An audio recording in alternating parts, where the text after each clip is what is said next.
वंदे कृष्णम. भगवान महादेव देवी पार्वतींना उपदेश करत होते. देवी तो ऐकत होत्या. पण काही काळानंतर त्यांना झोप लागली. झोप लागल्याने देवींचा हुंकार थांबला. आता भगवान शंकर डोळे उघडतील आणि त्यांचा हा दिव्य उपदेश आपल्याला ऐकायला मिळणार नाही. म्हणून पोपटाचे रूप घेतलेल्या व्यास महर्षींनी हुंकार द्यायला सुरुवात केली. अतिशय एकाग्र होऊन भगवान शंकर आपल्या आराध्याविषयी भक्तीचा उपदेश करत होते आणि व्यास महर्षी पोपटाचे रूप घेऊन ते ऐकत होते. असं बराच वेळ चाललं.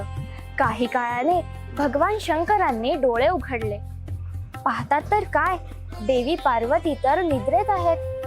अरे चा, मग हुंकार कोण देत आहे? म्हणून त्यांनी आजूबाजूला पाहिलं. आता भगवान शंकर क्रोधाविष्ट होतील म्हणून पोपटाचे रूप घेतलेले व्यास महर्षी उडून गेले. त्या पोपटाला पकडण्यासाठी भगवान शंकरांनी सुद्धा पोपटाचे रूप घेतले. आता काय विलक्षण दृश्य होते ते. पोपटाचे रूप घेतलेले व्यास महर्षी पुढे आणि पोपटाचे रूप घेतलेले भगवान शंकर मागे. बराच वेळ पाठलाग केल्यानंतर व्यास महर्षी पृथ्वी तलावर आले. पृथ्वी तलावर एका झाडाच्या ढोलीत ते शिरले. त्यांच्या पाठोपाठ भगवान शंकर सुद्धा त्या ढोलीत शिरले. आता मात्र व्यास महर्षी त्या झाडाच्या ढोलीच्या बाहेर आले आणि त्यांनी त्यांचे खरे रूप प्रकट केले. या पुढील कथेत काय होते ते पाहूयात पुढच्या एपिसोडमध्ये.